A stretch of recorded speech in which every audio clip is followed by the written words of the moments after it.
Para el laboratorio de propiedades de los gases tenemos aquí este recipiente, para lo cual yo voy a añadir un total de 60 partículas con un volumen de, y podemos ver 10 nanómetros cúbicos, y podemos ver que aquí la temperatura permanece constante, es decir, que podemos también notar la presión aquí, la estamos midiendo y podemos ver que la presión no toma un valor constante.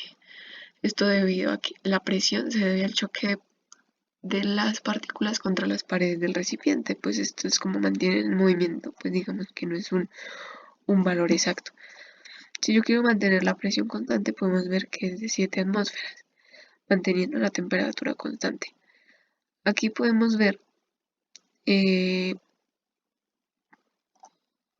motivamos el contador de colisiones, una muestra de 10 picosegundos, podemos ver que son 53 colisiones.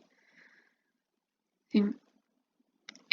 Si por el contrario yo quisiera disminuir el volumen del recipiente, podemos ver que la presión aumenta. Todo esto manteniendo la temperatura constante. Podemos notar que la presión aumenta. Esto debido a que a medida que disminuimos el volumen del recipiente, las partículas chocan más veces contra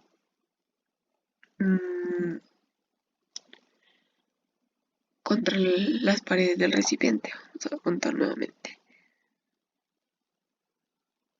52 choques en una muestra de 10 picosegundos. Lo que podemos concluir aquí también notamos que la presión aumenta.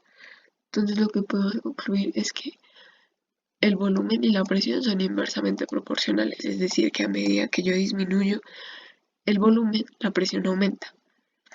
Y por el contrario, si aumento el volumen, la presión disminuye. En cuanto a la temperatura, podemos notar que si yo aumento la temperatura del recipiente, la presión aumenta. Esto lo que hace es que la energía cinética de las partículas aumente, o sea, el movimiento aumenta consigo el choque, el número de colisiones contra las paredes, aquí podemos ver 77, por consiguiente la presión va a aumentar. Otro aspecto que podemos notar ahora es si yo mantengo el volumen constante y por el contrario aumento la temperatura, vemos que la presión empieza a aumentar, y si la disminuyo, empiezo a enfriar el recipiente, la presión empieza a disminuir, como mencionaba anteriormente. Esto se debe a la energía cinética, es decir, que a mayor temperatura las partículas presentan una energía cinética mayor, es decir, que se empiezan a mover con más velocidad.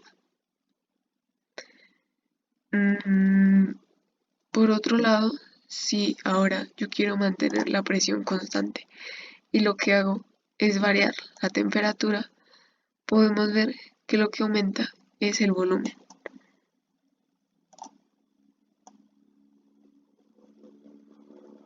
Esto es decir que el volumen del recipiente y la temperatura son proporcionales.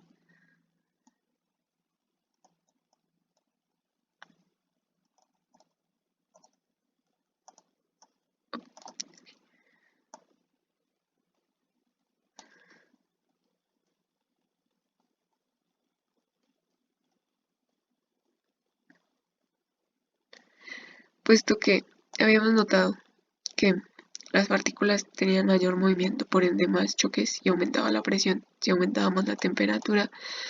Aquí, como ya no tienen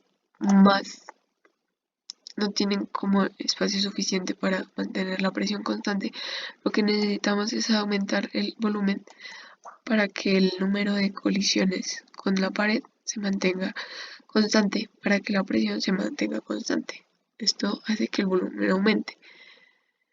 Ahora vamos a ver qué ocurriría si yo em, aumentara, duplicara el número de moléculas que inserte, 120. Entonces podemos ver, a ver, notar el cambio acá.